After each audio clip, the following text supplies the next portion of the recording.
Hoje estou aqui com vocês, me chamo Sueli, sou enfermeira, sou também pedagoga, sou mestre e doutora em educação e enfermeira especialista em enfermagem psiquiátrica e saúde mental. E aí hoje nós vamos falar um pouquinho sobre saúde do adulto, saúde mental e fazer um resgate também sobre enfermagem cirúrgica. E a qualquer momento aqui vou estar explicando e em seguida vou estar dando continuidade com algumas questões. Então vamos começar nossos estudos por hoje.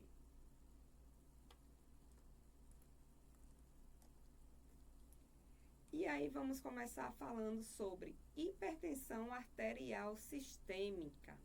Então a hipertensão é caracterizada pelo aumento da pressão arterial, o que pode influenciar no bom funcionamento do coração. Então, essa situação pode acontecer devido ao envelhecimento celular, falta de exercício físico, aumento do peso ou consumo excessivo de sal.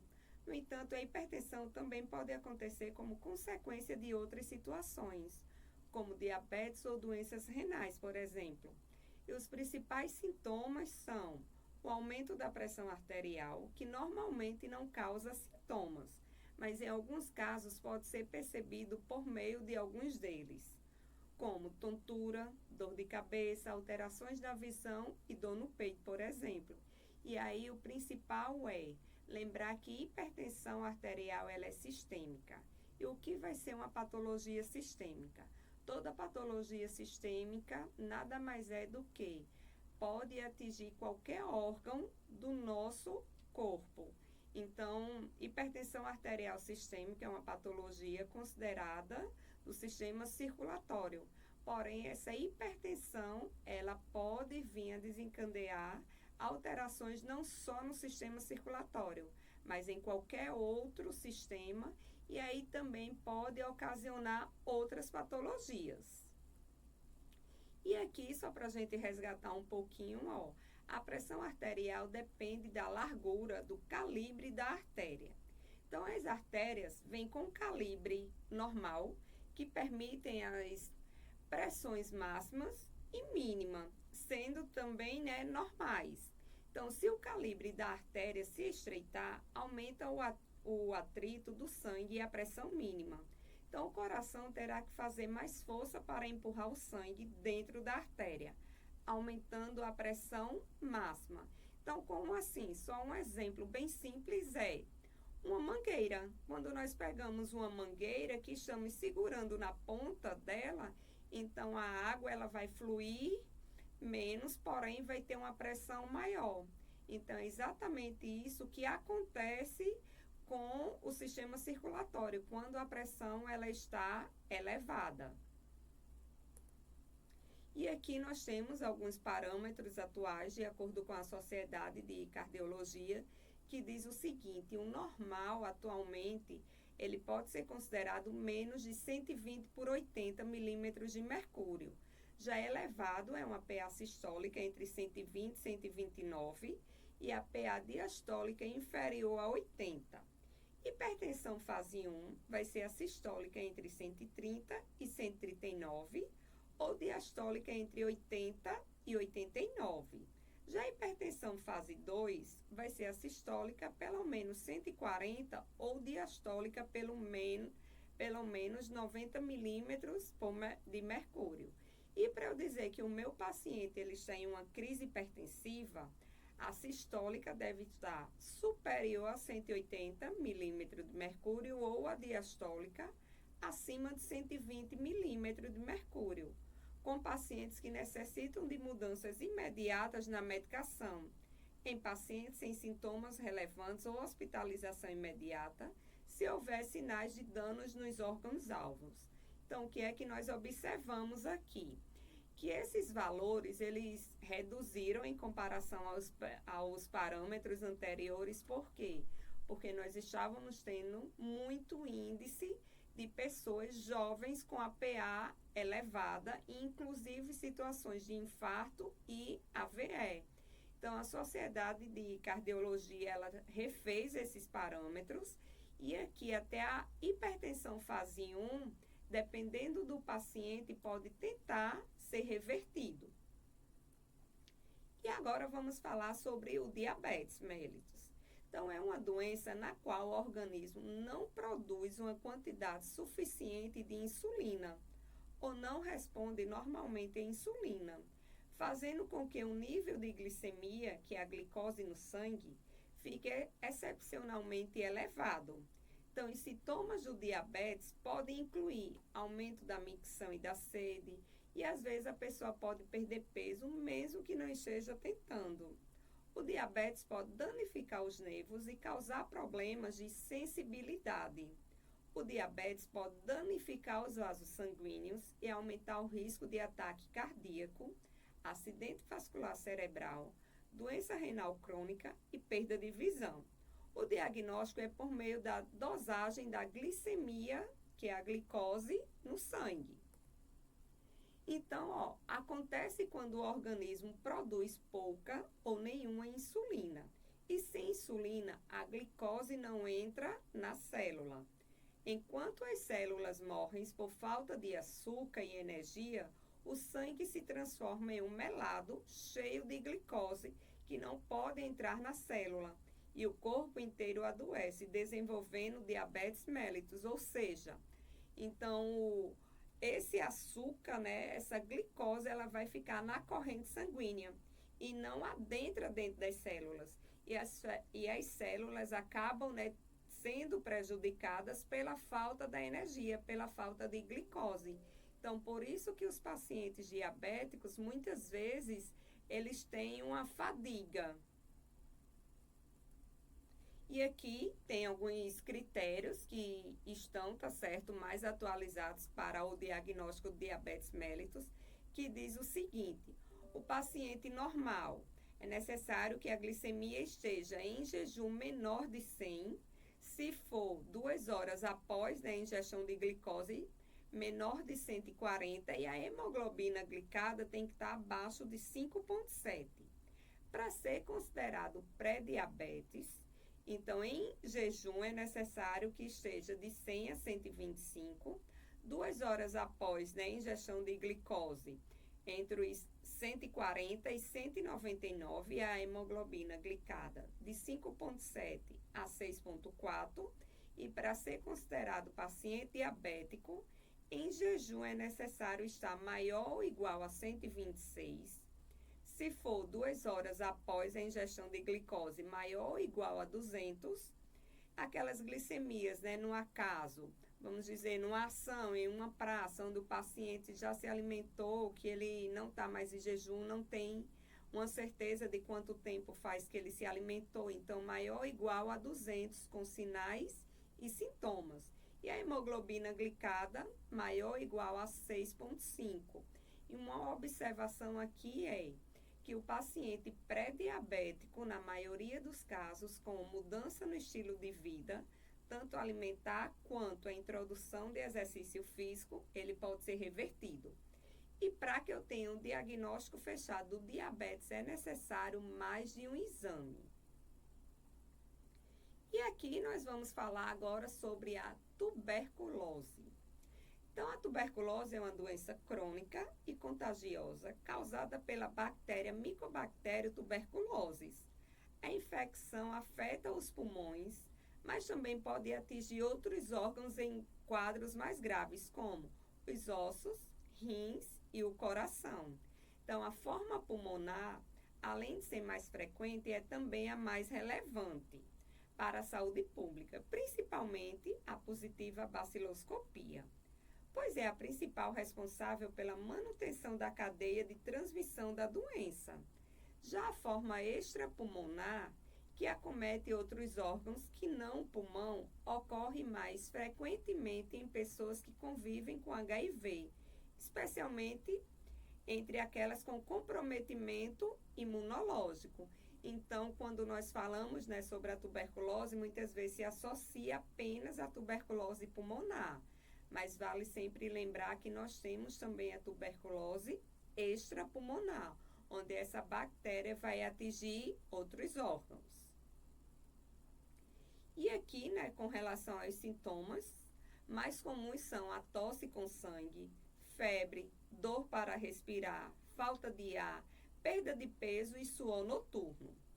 A tuberculose é uma doença de transmissão aérea e se instala a partir da inalação de aerosóis oriundos das vias aéreas, durante a fala, espirro ou tosse das pessoas com tuberculose ativa, pulmonar ou laríngea, que lançam no ar partículas em forma de aerosóis contendo bacilos. Então, a transmissão da tuberculose, ela é por gotículas de partículas, tá certo? São os aerosóis que ficam presentes no ar. E agora aqui nós vamos falar sobre a hanseníase. Então, a hanseníase é uma doença infecciosa crônica causada pela bactéria Mycobacterium leprae. Ela pode afetar a pele e os nervos periféricos, principalmente em braços, mãos, pernas, pés e olhos. E com relação à sua transmissão, a hanseníase é transmitida por gotículas de saliva de alguém infectado e que não iniciou o tratamento. O período de incubação, ou seja, o tempo entre a infecção e o aparecimento dos sintomas, pode variar de 2 a mais de 10 semanas. Mas aqui, ainda com relação à transmissão, também vale salientar o seguinte: o paciente iniciou o tratamento, se ele interromper esse tratamento, ele já pode sim voltar a transmitir. Então, enquanto ele estiver no tratamento correto, essa transmissão é extremamente rara. Então, até se diz que não existe a transmissão durante o período de tratamento. Por que isso? Porque essa bactéria já está sob controle. Mas se é um paciente que não faz o tratamento correto, ele vai sim continuar com essa cadeia de transmissão. O tratamento. A hanseníase é uma doença grave, mas tem tratamento e cura. O tratamento é feito com a poliquimioterapia única, que é a conhecida, como PQT-U, disponibilizada gratuitamente pelo nosso SUS. Então, aqui eu trouxe alguns sintomas da hanseníase, como manchas esbranquiçadas, avermelhadas ou amarronzadas na pele, alteração da sensibilidade ao calor, frio, dor e tato, diminuição da força muscular, caroços e placas na pele, dor e sensação de choque, formigamento, fisgadas e agulhadas, inchaço em mãos e pés e lesões em pernas e pés. Então, essas 4 patologias, nos últimos concursos da FGV, elas estavam sempre presentes. Então, uma boa parte das questões abordou alguma dessas patologias que nós falamos agora. E aí, agora chegou o momento de praticar um pouquinho sobre essas 4 patologias. Então, trouxe aqui algumas questões para poder responder com vocês. Primeiro, SESMIT 2024, então, uma das metas gerais a ser obtida com o tratamento antihipertensivo em pacientes adultos com risco cardiovascular alto é PA sistólica entre letra A, 120 por 129 milímetros de mercúrio, letra B, 130 por 135 milímetros de mercúrio, letra C, 136, 138 milímetros de mercúrio, ou a letra D, 140, 142 milímetros de mercúrio. Então, nosso gabarito vai ser letra A. Então, como nós vimos, os novos parâmetros, eles já dizem, que esses valores, eles precisam estar cada vez mais baixo para que o paciente, ele não tenha, tá certo, complicações em virtudes da hipertensão. Questão 2. Prefeitura de Caraguatatuba, em São Paulo, agora em 2024, e diz o seguinte: na assistência de uma criança com diabetes, uma das metas é manter a glicemia pré-prandial entre, primeiro, glicemia pré-prandial, então vai ser antes.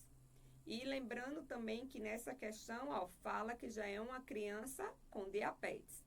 Então, letra A, 50 e 80 micrograma barra DL. B, 60 e 90 mg barra DL. C, 65 e 110 mg barra DL. Letra D, 70 e 130 mg barra DL. E letra E, 80 e 140 mg barra DL.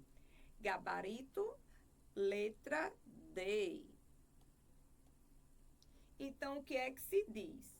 Que uma criança com diabetes, mesmo tá certo, fazendo o tratamento, ela precisa o quê? Manter também sua glicemia baixa. Então, a glicemia pré-prandial, ela deve estar entre 70 e 130 mg barra DL. Agora aqui, questão 3, sobre o tratamento da tuberculose. Então, foi uma questão do concurso do TSE de Sergipe, em 2015, que diz o seguinte: de acordo com o protocolo estabelecido pelo Ministério da Saúde, assinale a opção que apresenta o esquema básico de tratamento da tuberculose recomendado para um paciente adulto com 55 quilos na fase de manutenção. Então, quais são as nossas opções aqui? Letra A, 600 mg de rifampicina mais 400 mg de isoniazida ao dia. Letra B, 400 mg de rifampicina mais 800 de pirazinamida ao dia. Letra C, 300 mg de rifampicina mais 200 mg de isoniazida ao dia.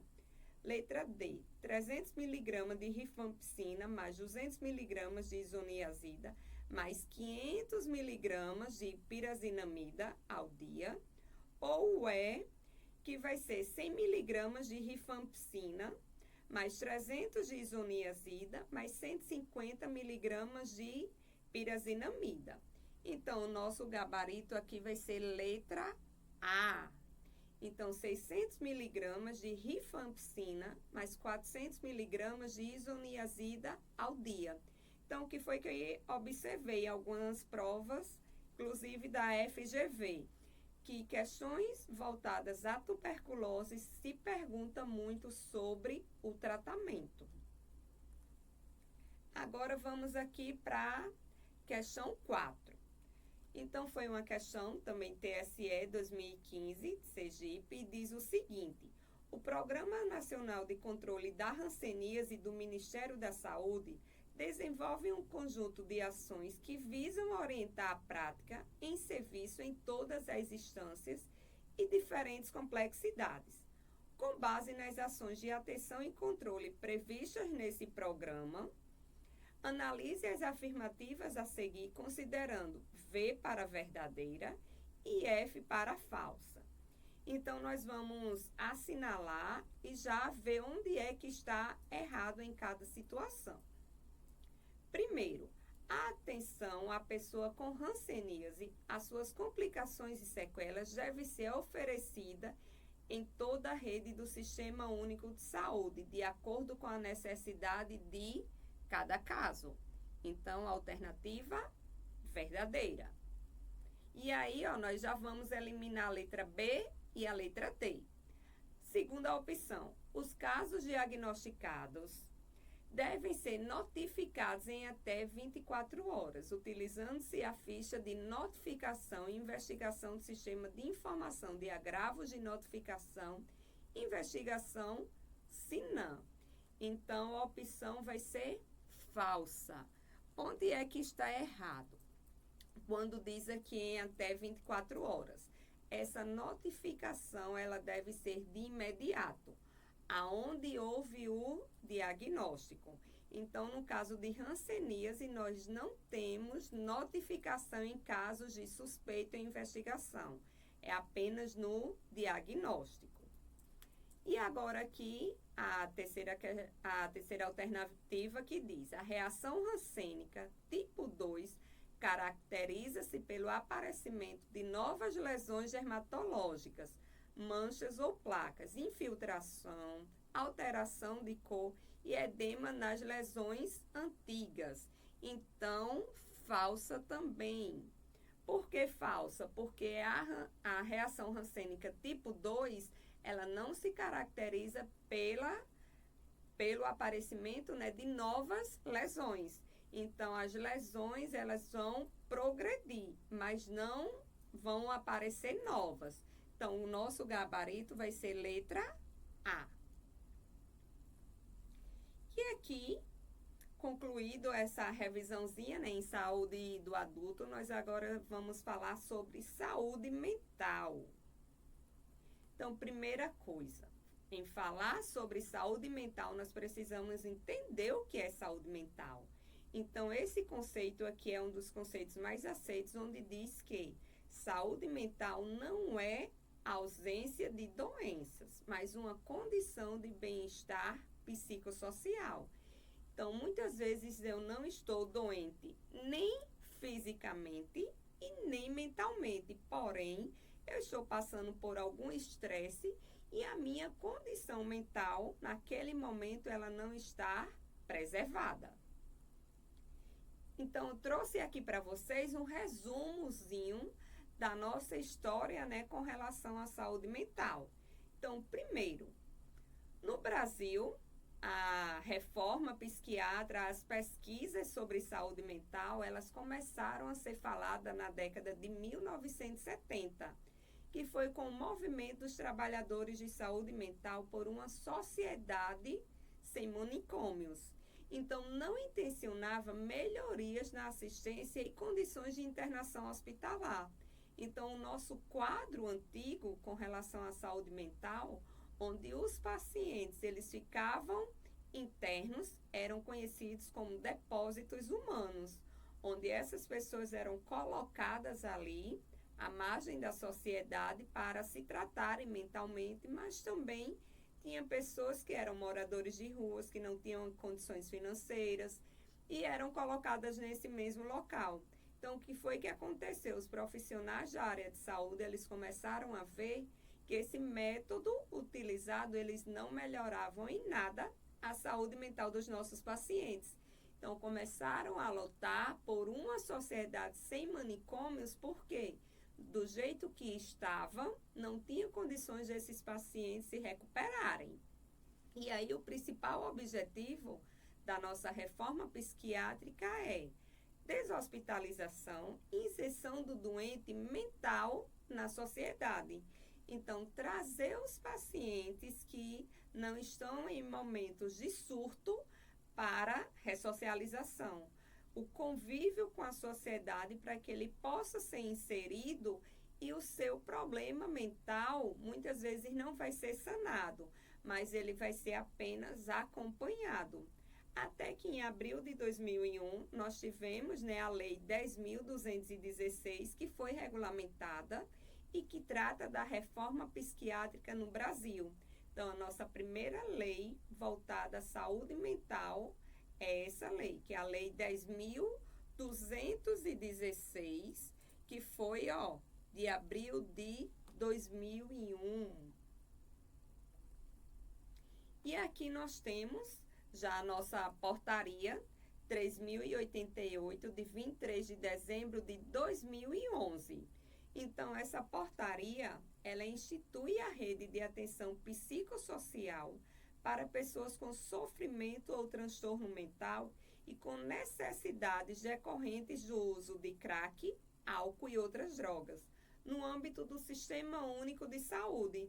Então, essa nossa portaria de 2011, ela veio mostrar que, mesmo sem os manicômios ativos, seria capaz de tentar atender a demanda dos pacientes que não estavam em surtos. Então, ela traçou os componentes da rede de atenção psicossocial, que são atenção básica em saúde, atenção psicossocial estratégica, atenção de urgência e emergência, atenção residencial de caráter transitório, atenção hospitalar, estratégias de desinstitucionalização e estratégias de reabilitação psicossocial. Então, hoje nós temos todas essas redes que são cadastradas pelo Ministério da Saúde como suporte aos pacientes que necessitam de acompanhamento e tratamento para algum tipo de transtorno mental. E aqui quando diz atenção psicossocial estratégica, então vão ser as estratégias, tá certo? Que aí dentro dessas estratégias nós podemos citar os CAPs, Centro de Atenção Psicossocial, onde o paciente ele vai ser acompanhado e tratado. E aqui tem alguns termos que são de extrema relevância para que a gente possa entender um pouco melhor sobre a saúde mental. E aí trouxe aqui, primeiro, delírio. Quando eu digo que um paciente tem delírio, o que significa? São falsas crenças fixas a respeito da realidade, alterações do pensamento que colocam o indivíduo frente a uma percepção falsa ou sem sentido dos acontecimentos à sua volta. Então, vamos dizer, o paciente que diz que é Jesus e que veio à Terra para salvar o mundo. Então, isso é um delírio, porque é algo completamente sem sentido. Já a alucinação, ela vai estar relacionada com os órgãos do sentido: audição, visão, olfato, tato e paladar. E aqui um exemplo de uma alucinação. Eu posso dizer que estou sentindo um gosto ruim na minha boca, um gosto de sangue, onde na verdade não existe sangue nenhum na boca. Posso dizer que estou vendo um cachorro numa praça. É algo que pode acontecer? Esse cachorro pode sim estar na praça, porém naquele momento ele não está. Não existe nenhum cachorro nessa praça. Outra questão aqui também que é bem comum nos pacientes é audição, escutar vozes. Então essas vozes muitas vezes elas vão ser negativas. Em pacientes, por exemplo, com esquizofrenia, vai ser o quê? Escutando para matar uma outra pessoa. Então, tudo isso nós precisamos nos atentar com relação a essa conceituação. Outro aqui, termo bem conhecido na saúde mental, é tristeza. Então, é um fenômeno normal que faz parte da vida psicológica de todos nós. A tristeza tem duração limitada, enquanto a depressão costuma afetar a pessoa por mais de 15 dias. Então, vamos citar um exemplo de uma perda de um pai que veio a óbito. É normal que esse indivíduo ele tenha essa tristeza, tenha o luto, tenha momentos que ele vai chorar, mas também vai ter o quê? Ele vai começar a erguer sua vida e seguir em frente, vivenciando com essa ausência. Já a depressão é um estado patológico, então provoca sintomas como desânimo e falta de interesse por qualquer atividade. É um transtorno que pode vir acompanhado ou não do sentimento de tristeza e prejudica o funcionamento psicológico, social e de trabalho. Então, existem algumas literaturas que dizem que a depressão, ela se iniciou por uma tristeza que não foi tratada. Por que isso? Porque o paciente, ele não supera, vamos dizer, nesse caso do falecimento de um pai, ele não superou esse luto e aí ele começa a passar por todo o desânimo, não querer mais fazer outras atividades. E aí esse sentimento de tristeza profundo, ele vai levando à depressão. Já outro termo conhecido na saúde mental é o medo. Então, o que é o medo? É uma resposta a uma ameaça iminente e conhecida. Vamos dizer, uma barata. Eu tenho medo de barata. Então, para eu ter esse medo, é preciso que eu olhe e tenha uma barata, por exemplo, na parede. Então, eu cheguei, vi a barata e vou me assustar. Então, esse medo, ele é considerado normal. E aí, quando chega na ansiedade, é uma resposta à possibilidade de uma ameaça. Então, vamos dizer, cheguei em casa ontem e havia essa barata. Então, hoje eu já não consigo mais entrar dentro de casa sozinho por ter, tá certo, esse pânico de relembrar que essa barata estava ali presente. E aí eu já começo a evitar algumas situações do meu dia a dia, pelo que eu estou imaginando que possa acontecer. E aqui trouxe para vocês, né, alguns transtornos mentais. Então, cada transtorno mental ele vai ter uma característica peculiar. Então, existe, tá certo, diversos transtornos mentais com o CID médico cadastrado para cada tipo de transtorno. E o que é que nós observamos? Existem sinais e sintomas comuns que podem estar presentes em quase todos os transtornos. Porém, cada um vai ter a sua característica principal. Então, abuso de álcool e outras drogas. Principal característica é quando eu não consigo ter o domínio diante do álcool ou de outras drogas. Eu começo a beber, ingerir bebida alcoólica e eu não consigo mais parar. Já com relação aos transtornos psicóticos. Então, dentro dos transtornos psicóticos, nós temos, por exemplo, a esquizofrenia. Então, vai ser aquele paciente que muitas vezes ele não vai conseguir discernir o que é real e o que não é. Então, ele vai ter diversas alucinações e diversos delírios. E nesse momento que ele está tendo alucinação e delírio, para ele é como se aquele mundo fosse o real. Já com relação ao transtorno de personalidade, a principal característica é o paciente ele passa a não se reconhecer como a pessoa que ele é hoje. Então, ele vai ter atitudes que fogem do padrão de personalidade. Já com relação ao transtorno de humor, onde a depressão ela se enquadra, então eu posso ter o quê? Aquele humor deprimido, onde eu vou estar mais cabisbaixo, autoestima péssima. Então, vou ter, muitas vezes, tá certo, já na depressão grave, eu vou ter a tentativa do suicídio e na depressão moderada, eu já começo com esses pensamentos suicidas. No transtorno bipolar, então, eu vou ter muito a oscilação do meu humor. Então, em um momento, eu vou ter a mania e em alguns momentos eu vou ter a hipomania. Então, é aquele paciente que nós conhecemos, né, como vou falar com fulano pisando em ovos. Por quê? Porque a gente nunca sabe em qual momento ele está. Então, se ele quer ir para uma festa, todos os dias ele vai querer estar em uma festa, todos os dias ele vai estar nessa euforia por festas. Mas aí, quando ele está num momento de tristeza, ele vai estar nessa tristeza profunda. E já com relação ao transtorno de ansiedade, então, dentro dos transtornos de ansiedade, nós temos várias classificações. E aí nós vamos ter transtorno de ansiedade geral, que é aquele meu paciente que a cada dia ele vai estar com a preocupação excessiva com um determinado fato.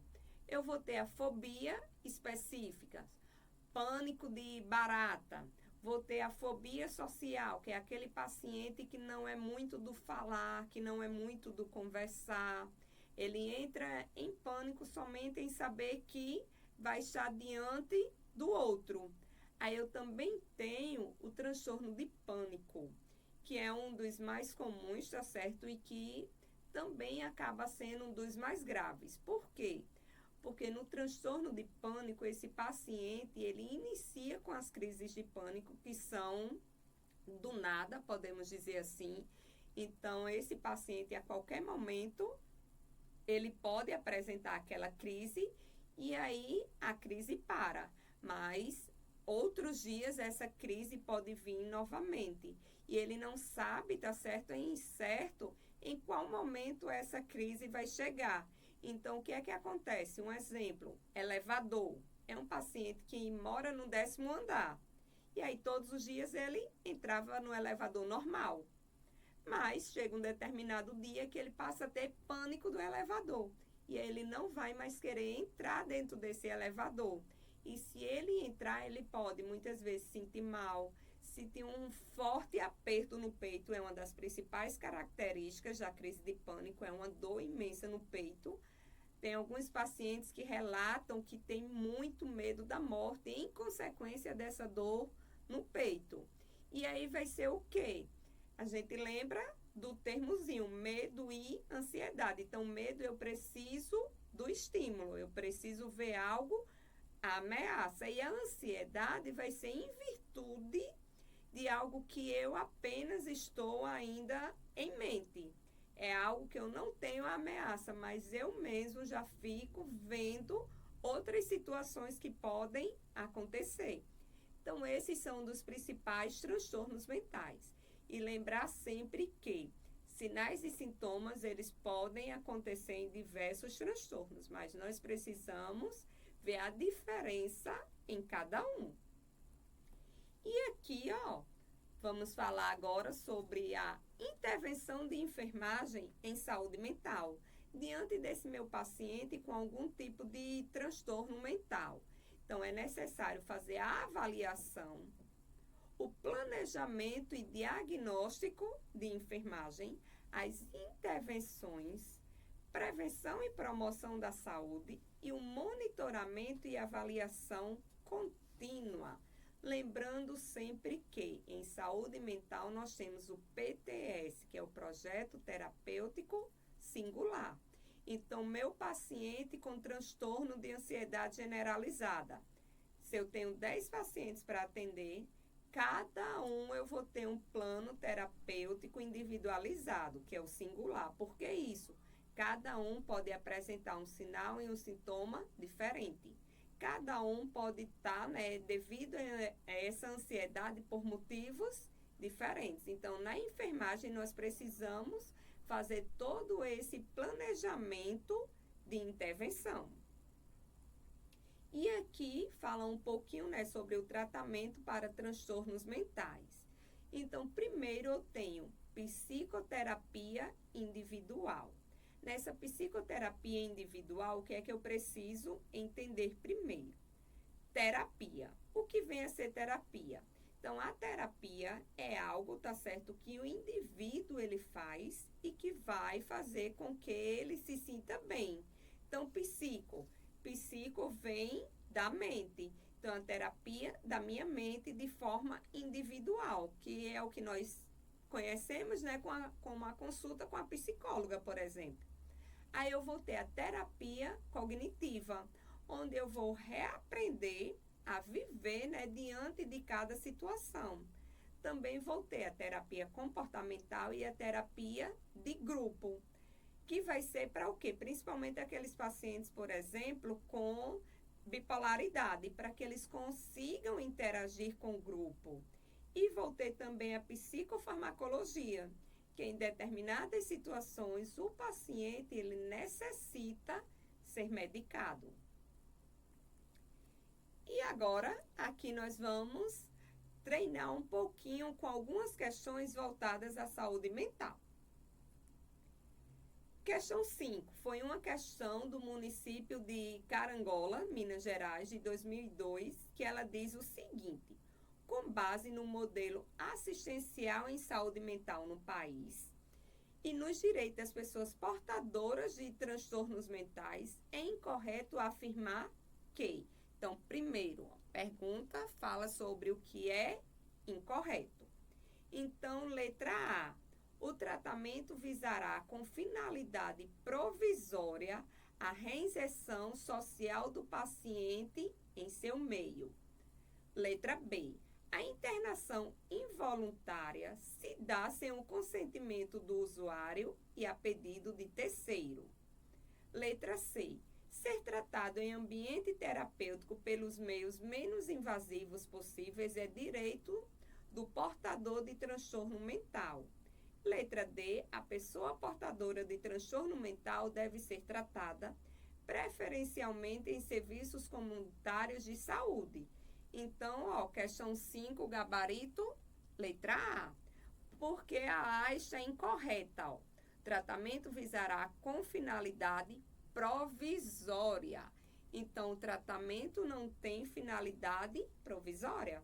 Ele tem, sim, finalidade definitiva, onde o paciente vai ser reinserido na sociedade e vai continuar em acompanhamento. E aqui a B, ó, ela fala sobre internação involuntária. Então, essa internação involuntária, ela acontece sem o consentimento do usuário, onde vai ser pedido por terceiros, que vai ser alguém, tá certo, que responde juridicamente pelo paciente. E aí eu também tenho a internação voluntária, que é a pedido do paciente, e também vou ter a internação judicial, que é quando é a justiça que determina. Agora vamos para a questão de número 6, que foi da Prefeitura de Areia, do ano de 2022. Então, diz aqui, ó, leia os itens e depois responda o que se pede. Então, o álcool é uma droga que causa efeitos imediatos devido às ações sobre o cérebro, sendo considerado um depressor do sistema nervoso central. Então, essa nossa questão, ó, ela tá verdadeira. 2. A síndrome alcoólica fetal é um processo que pode ocorrer em crianças nascidas de mães alcoólicas e causa déficits intelectuais e anormalidades físicas. Extremamente verdadeiro. Nós sabemos que tanto o álcool quanto o fumo, né, o cigarro, ele pode causar diversos danos ao nosso paciente. 3. A anfetamina, assim como o álcool, é uma droga que causa efeito depressor do sistema nervoso central. Falso. Por que falso? A anfetamina, ela não é depressora. Ela vai fazer com que o meu paciente fique em estado de alerta.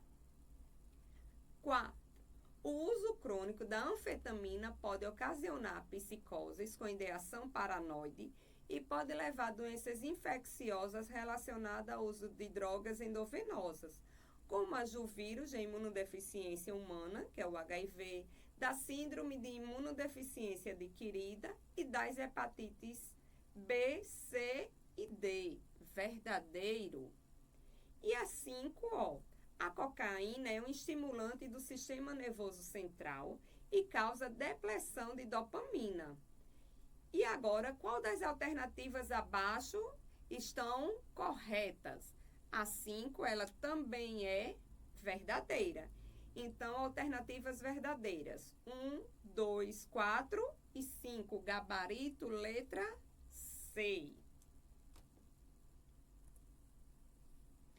E aqui vamos falar sobre alguns transtornos mentais, mas também vai estar relacionado com um pouquinho de saúde do idoso. E aí nós vamos falar agora sobre a nossa questão 7, que é Prefeitura de Areia, Paraíba, 2022. Então, associe a segunda coluna de acordo com a primeira e assinale a alternativa que apresenta a sequência correta desta associação. Então, nós temos demência do tipo Alzheimer, demências vasculares, delírio e depressão. Então, primeiro, doenças psiquiátricas crônicas que têm como sintomas tristeza profunda, perda de interesse, ausência de ânimo e oscilações de humor. Então, vai ser depressão.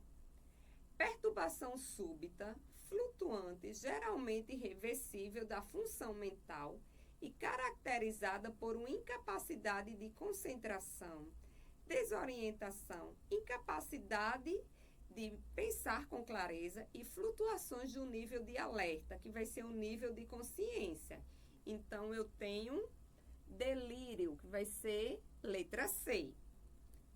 E aqui, perda da função mental devido à destruição do tecido cerebral pelo suprimento de sangue reduzido ou bloqueado, tendo como uma das principais causas acidente vascular cerebral. Então, vai ser a demência vascular.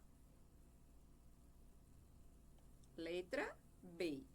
E aqui o último, doença progressiva que destrói a memória e outras funções mentais importantes. Consiste no tipo de demência mais comum em pessoas idosas. Então, letra A. qual será o nosso gabarito? DCBA. Então, gabarito, letra D. E agora aqui, a nossa questão 8 da Prefeitura de Areia, do ano 2022.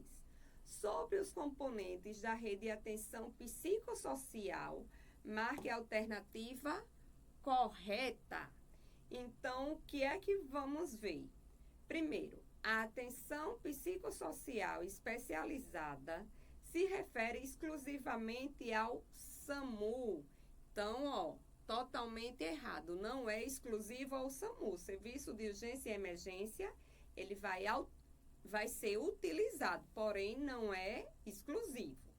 Letra B. A atenção psicossocial especializada se refere à assistência hospitalar psiquiátrica e ao serviço de urgências psiquiátricas. Então, errado também, porque o que é que nós estamos vendo? Que hoje os hospitais gerais, eles também dão suporte ao paciente em estado de surto, por exemplo. Nós temos também as unidades de pronto atendimento. Letra C. A atenção de urgência e emergência em psiquiatria está diretamente relacionada aos serviços da unidade de acolhimento das residências de rua. Então, a urgência e emergência não está diretamente relacionada às residências de rua.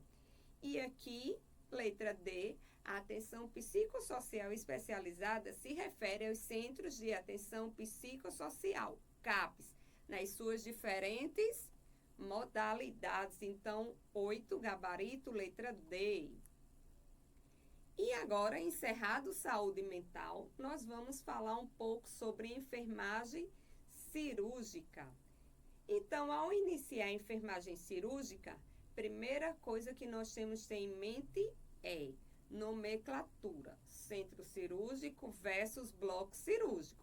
Então, centro cirúrgico é todo o complexo, onde vai ficar as salas de cirurgia, que são os blocos cirúrgicos, vai ficar o RPA, vai ter o almoxarifado, vai ter a sala de administração. Então, centro cirúrgico, todo o complexo.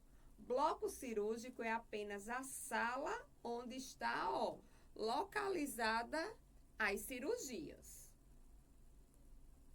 E aqui nós vamos falar agora sobre as fases do tratamento cirúrgico. Então, primeiro eu tenho período pré-operatório, vai ser antes da cirurgia, período transoperatório ou intraoperatório e o período pós-operatório, após a cirurgia. Então, período pré-operatório, ele vai ser dividido em dois, mediato e imediato.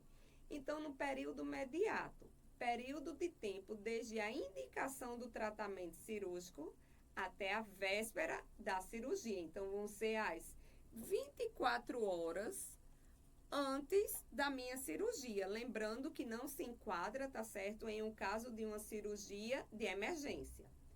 E aqui eu ainda tenho o pré-operatório imediato. Então, vai ser o período de tempo que decorre desde a véspera da cirurgia até a chegada do paciente no centro cirúrgico. Então, vai ser das 24 horas que antecede a cirurgia até o momento da cirurgia. Então, ele já vai estar no período imediato. E agora eu tenho um período intraoperatório.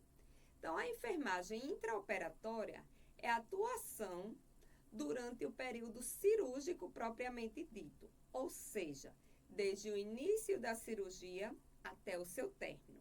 Nesse contexto, a equipe de enfermagem desempenha diversas funções essenciais para garantir a segurança do paciente e o sucesso do procedimento. Então, intraoperatório é já dentro da sala da cirurgia. E aí nós temos uma diferença entre as etapas cirúrgicas para a enfermagem e para a medicina. Então, aqui, nós vamos conhecer um pouquinho essas etapas. Lembrando que o primeiro tempo, que é a antisepsia da área operatória, e o sétimo tempo, que é confecção do curativo, ele se enquadra nos tempos da enfermagem. porém, na literatura da medicina, literatura médica, eles não se enquadram. Então, primeiro tempo e sétimo tempo são tempos da cirurgia para a enfermagem. Segundo tempo, delimitação da área a ser operada. Terceiro tempo, diérese, incisão cirúrgica. Quarto tempo, hemostasia, conter o sangramento. Quinto tempo, exérese, que é a cirurgia propriamente dita. E o sexto tempo vai ser a síntese, a sutura. E por último, eu vou ter o sétimo tempo, que é confecção do curativo. E aí, quando nós falamos com esses termos técnicos, ele pode até parecer mais difícil. Mas quando fazemos uma sequência lógica, então ele vai ficar bem mais fácil. O que é que eu preciso aqui no intraoperatório assimilar? Primeiro tempo, vai ser a limpeza da área onde vai ser operada. Se é face, então vai ser a limpeza, toda a minha face. Depois que eu limpo, eu vou delimitar a área a ser operada. Vai ser uma cirurgia oftálmica. Então, o meu campo fenestrado, ele vai ter a abertura na região do olho. Toda a minha face vai ser limpa. Depois eu vou delimitar apenas a área da cirurgia. Já delimitei. Para iniciar uma cirurgia, eu vou fazer o quê? Incisão cirúrgica, o corte. Então, toda vez que se tem o corte, eu preciso o quê? Conter o sangramento, que aí vai ser o meu quarto tempo. Depois que eu contenho esse sangramento, eu vou para a cirurgia realmente dita. E aí, depois da cirurgia, terminou o procedimento cirúrgico, eu vou para a síntese, que vai ser a sutura cirúrgica. E por último, eu vou ter a confecção do curativo. Então, a partir do momento que nós assimilamos isso, eu limpo, delimito a área, vou cortar, vou conter o sangramento, fazer a cirurgia, vou fazer a sutura e encerrar com o curativo. Vai facilitar nesse processo de entendimento. E agora aqui, o pós-operatório. Então, o pós-operatório eu vou ter pós-operatório imediato. As primeiras 24 horas após o procedimento cirúrgico. Então, essas primeiras 24 horas aqui, elas são cruciais. Lembrando que as 2 primeiras horas, dentro dessas 24, provavelmente o meu paciente ele ficou na URPA, que é a Unidade de Recuperação Pós-Anestésica.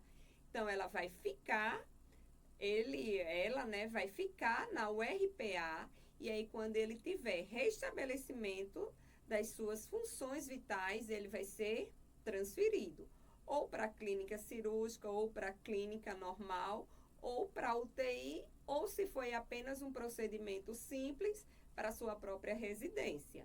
E aí depois eu tenho o pós-operatório imediato, que vai ser o quê? Entre o primeiro dia pós procedimento cirúrgico até o 30º dia do pós-operatório. Então, passou essas primeiras 24 horas, inicia o pós-operatório imediato, que vai até o 30º dia. E aí, por último, eu tenho o tardio, a partir do 30º dia do pós-operatório imediato. E aqui se diz o seguinte, que esse pós-operatório tardio, ele só vai ser, encerrado quando o paciente receber alta do seu cirurgião. Então, vamos dizer, uma cirurgia de catarata, por exemplo, uma cesárea, 30 a 40 dias. Já uma mastectomia, o paciente vai receber uma alta completa, por volta de até 1 ano. 1 ano a 2 anos, dependendo da situação. Então, esse tardio vai ser de acordo, com o médico. E agora aqui, para encerrar, nós vamos fazer algumas questões sobre o centro cirúrgico. Então, questão 9. Prefeitura de São José dos Campos de São Paulo em 2023. E diz o seguinte: de acordo com as diretrizes para uma cirurgia segura, uma verificação a ser efetuada antes da indução anestésica, que é o seguinte, diz respeito a, letra A, esterilização dos materiais, letra B, presença ou não de alergias, contagem das compressas, letra D, antecipação de eventos críticos e letra E, administração de profilaxia antibiótica.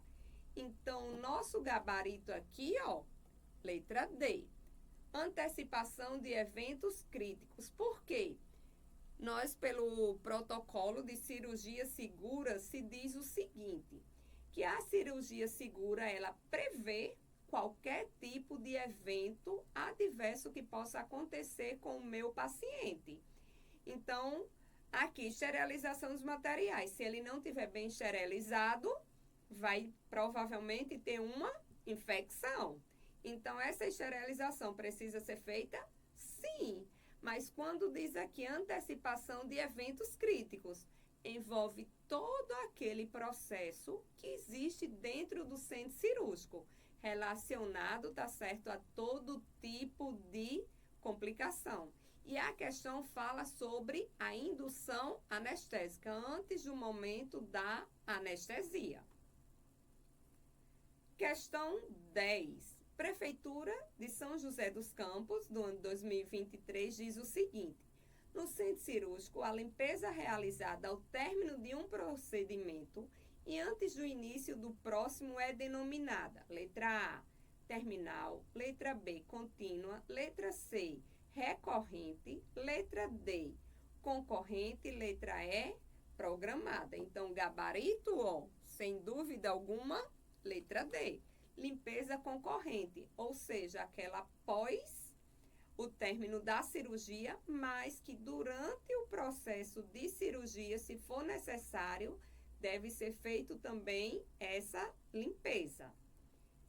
E agora vamos aqui para a questão de número 11. Município de Santo Antônio do Itambé, Minas Gerais, 2015.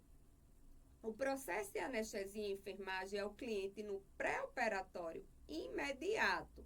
Então, já diz, ó, são as 24 horas. Conta com as seguintes ações. A. Verificação do jejum correto. Remoção de próteses, correto. 3. Administração do pré-anestésico, se necessário. Tem alguns casos que o paciente, ele já faz esse uso do pré-anestésico antes mesmo de ser anestesiado no bloco cirúrgico. E 4, ó, anotações de enfermagem. Verdadeiro também. Então, estão corretas as ações. 1, 2, 3 e 4. Gabarito, letra A. E agora, para encerrar, nós vamos para a nossa 12ª questão, que diz o seguinte: o preparo da sala de operação antes de cada cirurgia e antes da introdução do paciente de materiais e de equipamentos deve incluir a inspeção visual da limpeza. Então, diante do exposto, analise as afirmativas abaixo. 1. Em caso de derramamento acidental de substâncias orgânicas passíveis de conterem patógenos, é desejável sua limpeza imediata, sempre que possível. Essa limpeza é conhecida como limpeza concorrente. Então, questão, ó, falsa. Não é a limpeza concorrente. 2. Paredes, portas e focos cirúrgicos são limpos entre as cirurgias apenas se houver contato com sangue ou outras substâncias orgânicas. A limpeza por fricção mecânica é mais efetiva, incluindo escovação. Então, verdade. 3. Objetos pérfuro-cortantes não descartáveis, como instrumentos cirúrgicos, cubarrinha, entre outros, até que sejam descontaminados, só podem ser manipulados com o uso de equipamentos de proteção individual, tubos de sucção e cânulas reutilizáveis. Devem ser esvaziados cuidadosamente, lavados e desinfetados pelo pessoal, também com o uso de EPI. Então, alternativa 3, ó, correto. 4. Equipamentos imóveis com sujidade visível devem ser limpos com produto previamente aprovado pelas legislações governamentais e pela Comissão de Controle de Infecção Hospitalar, que é o CCIH, ao final de cada cirurgia. Os equipamentos de anestesia também devem ser processados de acordo com as práticas recomendadas. Então, verdadeiro também. Estão corretas as afirmativas. Um falso, então 2, 3 e 4 apenas. Gabarito, letra C. E aqui, para encerrar, queria desejar, tá certo, uma ótima prova a todos. E eu acredito que você consegue. Vocês estudaram, vocês são capazes. E muitas vezes o nosso principal concorrente somos nós mesmos. Uma boa prova a todos.